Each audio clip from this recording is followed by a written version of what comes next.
Hello and welcome to the next episode of my Sound Design Here Create series. This is Project 1, Sound for a Sculpture, Episode 3, Drip and Scrape. So, a quick recap. So far, we've started with this image and this prompt. Here is a sculpture, create the audio that would accompany it as part of an art installation. What we've done thus far is make a sound representative of the room, which is like a wave sound, and we've made a sound representative of the sculpture, which is a synthesized enveloped sound. Those are both synthesized. Today we're going to make two sounds which are sample-based. So I've already taken the samples and I'll talk briefly about the process and then we'll get on to processing and doing the actual sound design. So the first of those two sounds is a dripping sound, which I wanted to represent the base of the room, sort of like an ocean or a sea. So what's happening here then is I have taken my audio interface / recorder, the Zoom H5, placed it underneath a bowl onto chairs, and I'm now dripping water onto the top of it. So this is giving me a quite intense and focused sound. I'm hoping that this sound will be sufficient to give us at least a feel of dripping water like I was looking for. I didn't want to go too in-depth with the recording process here, so this is actually just in my dining room.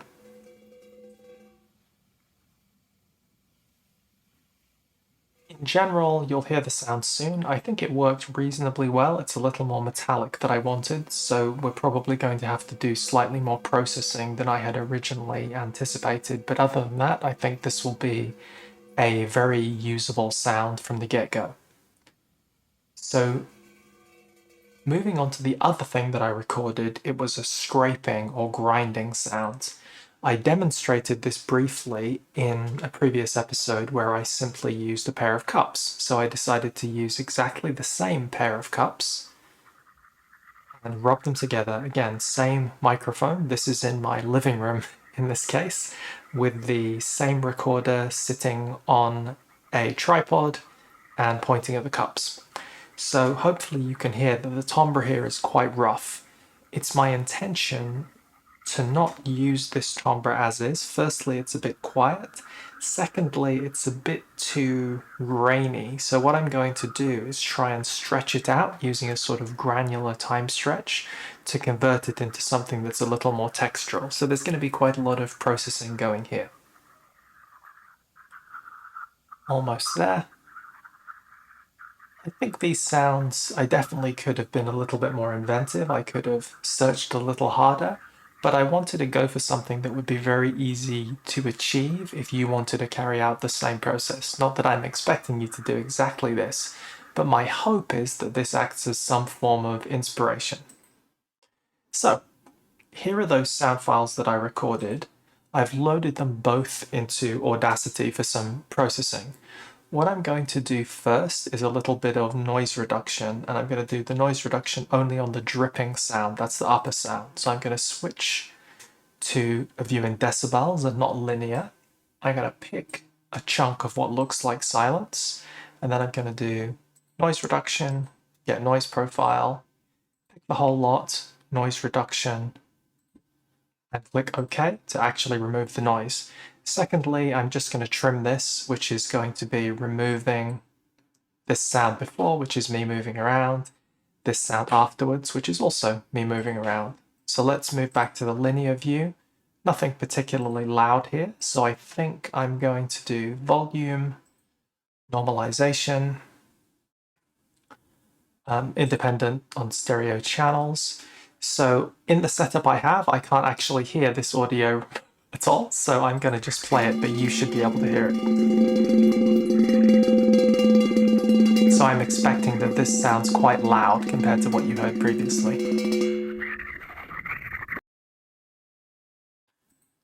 So I'll export this.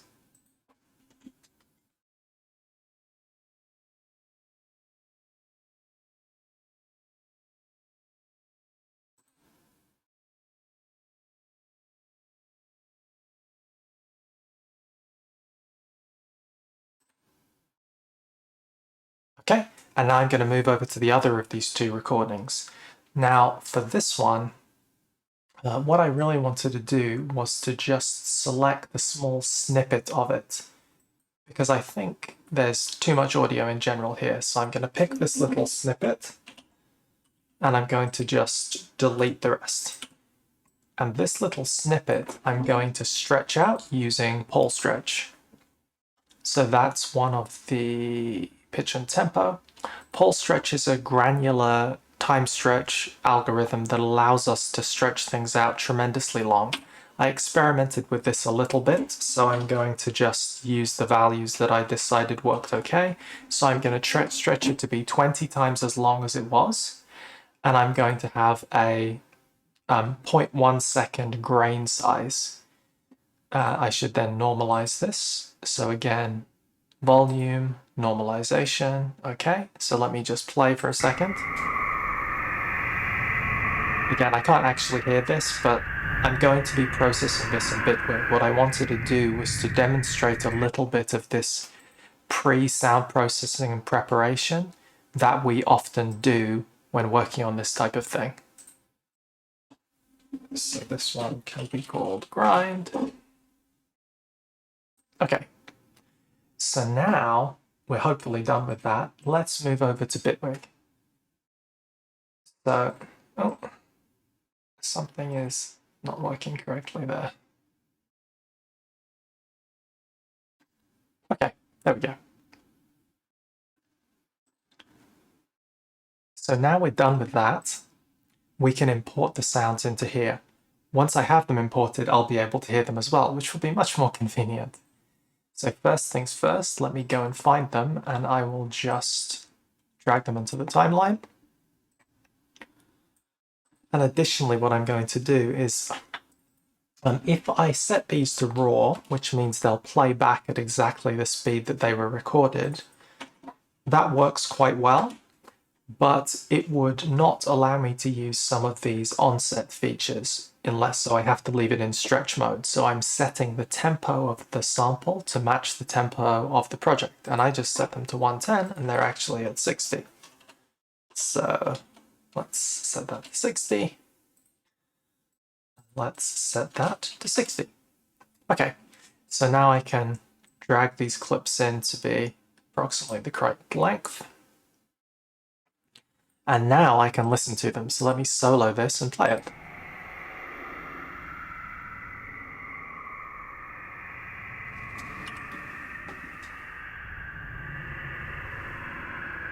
Okay, so I like that. I think that's exactly the type of sound that I was going for here. So now I need to figure out how exactly am I going to process this to really give us the audio that we need. So I'm thinking, firstly, let me play.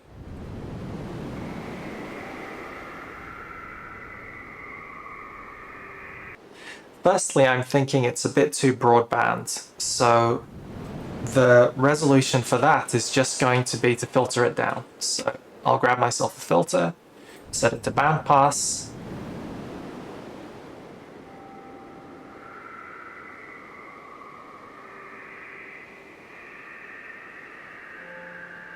So it naturally has a sort of spike in the middle.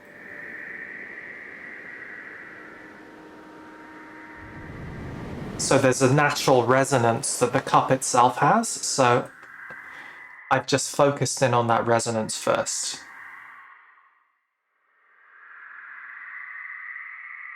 I like that it's quite spatial, but I think I would like a little more movement. So what I'm going to do then is use blur, and I'm going to use this thing called stereoizer. Let's keep the LFO low.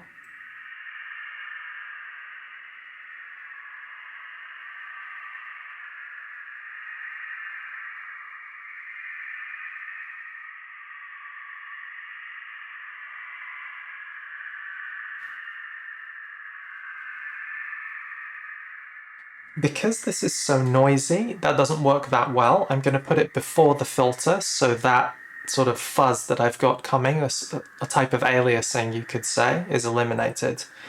So the next thing I probably want is, again, a little bit more stereo motion. And let me bring a loop in tight so we can hear this playing continuously.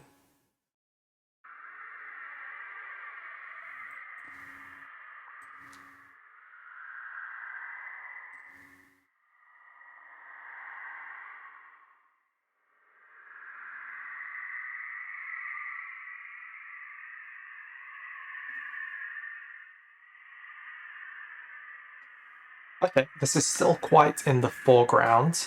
So one of the things I might try is, let's see what happens if I pitch shift it down an octave.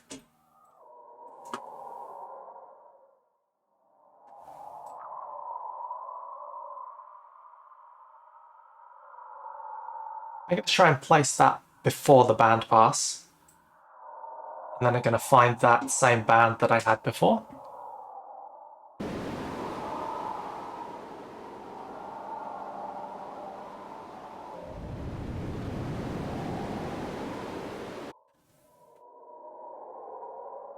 Okay, I like that sort of swelling that it's got, but I'd like to make it even more spatial and make it sit even further in the back. So I think what I might do is use an algorithmic reverb, but I might use an algorithmic reverb 100% wet.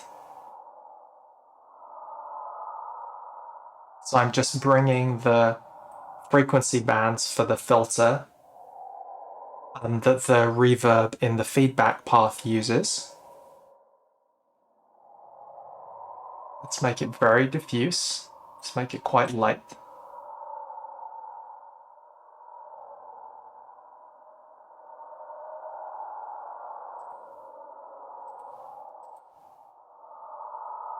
Hopefully that breadth is apparent. I might make it quite a bit longer.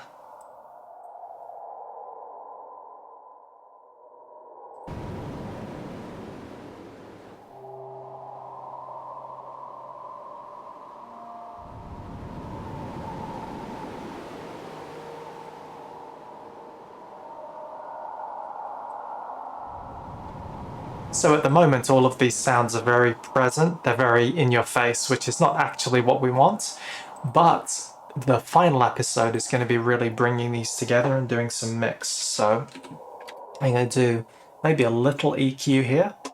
So one of the things I do often with EQ is I leave only one band up, then I adjust pitch range. So I only get a little of the sound. Same thing in the low.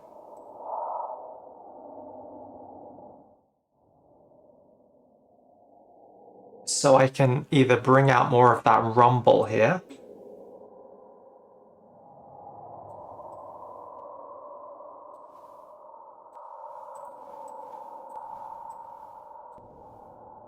okay, so now I've brought that kind of bass register up a little bit here.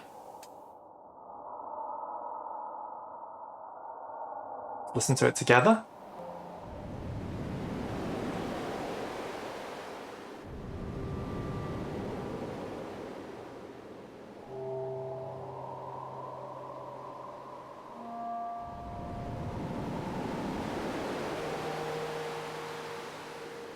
Okay, I think that all sits together quite well. What I'm going to do now is focus in on this water drop sound. Now I have a few ideas for this, but in recording, or rather I had a few ideas, in recording I quite liked the repetitive drop sound that I ended up with, the sort of pouring water. So let's listen to it.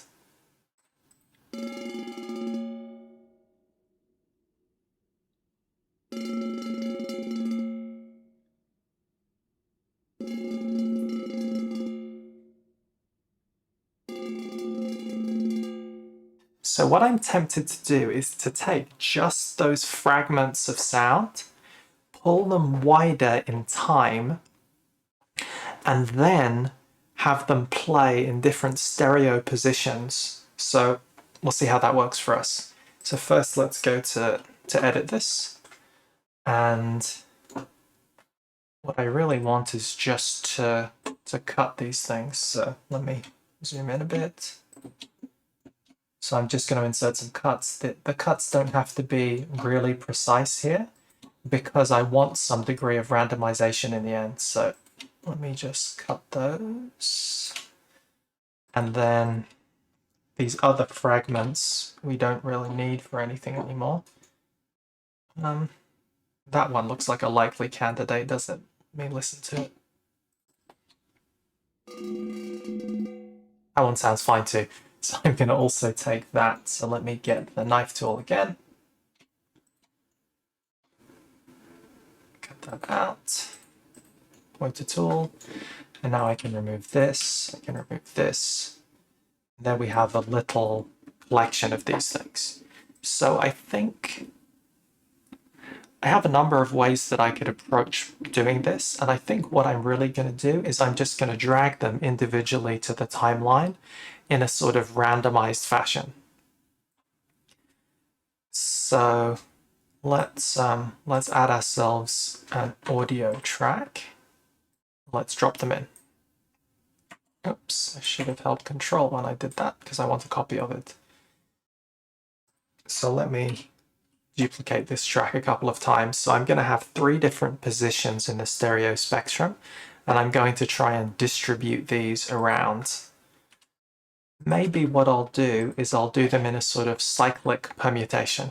So by that I mean the first one will begin with this sound, and then the second one can begin with that sound, and the final one can begin with that sound.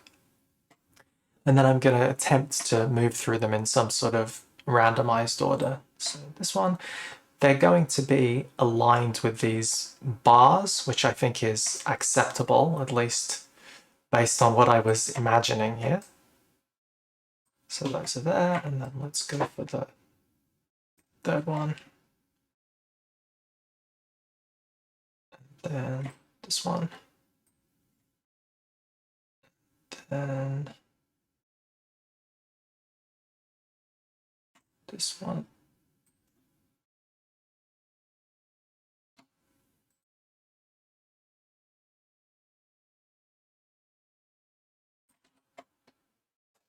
Let me just listen to that. I think what I'm going to do with these is I'm going to group them. So now I can solo the group.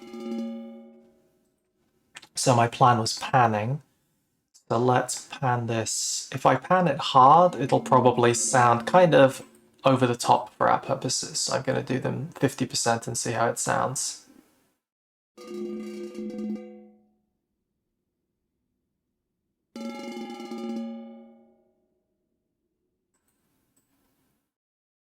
I think that's fine. We want it to roughly match the length of this. So I think for these purposes, I'll just grab another couple of these things. Let's take this one, and then this one, and then this one.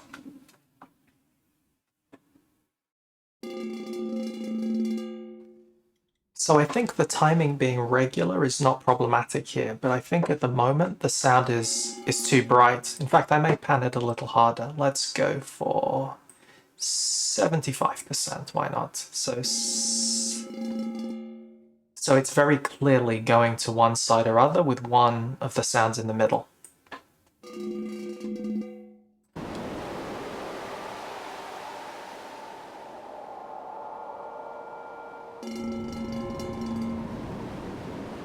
Okay, so now what we need to do is we need to soften this up. So the first thing to do, I think, is going to be a filter. Let's just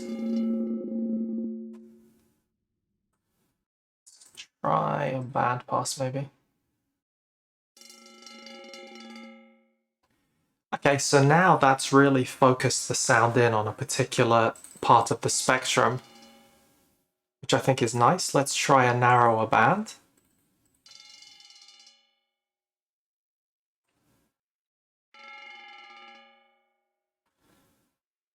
So I actually quite like that.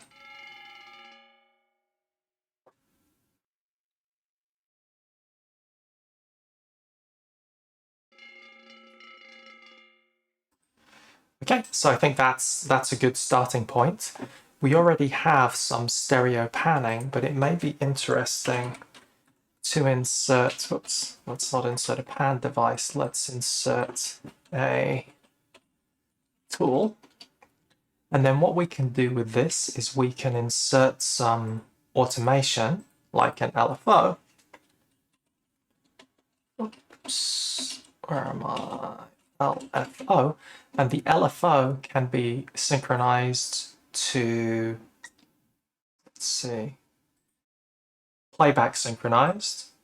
We can set it fairly slow. In fact, we can do it in bars because these are 2 bars apart, and we can set some periodicity of, say, that, and then we can apply this to pan. So this is going to make sure that the panning is not static.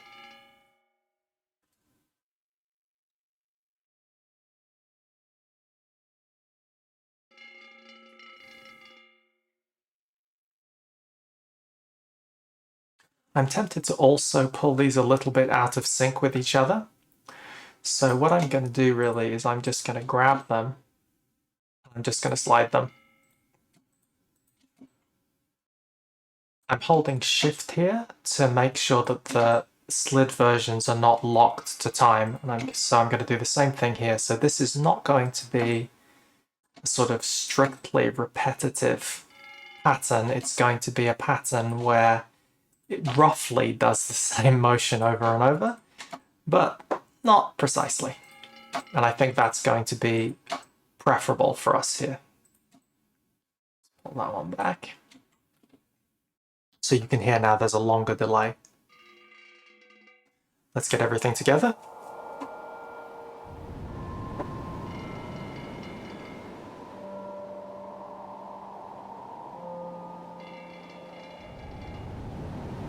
So I don't need that track anymore.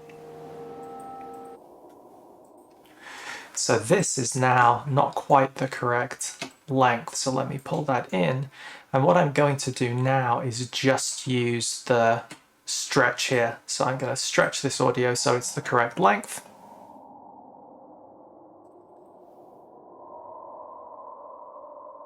Okay, so now we have all of these sounds. We have got our wave sound synthesized. We have this sound representing the sculpture done on the Microfreak. We have this granular texture created from grinding or the bases of 2 cups together. And finally, we have this, which is water dripping onto an inverted bowl. So I think that's everything that I wanted to cover for today.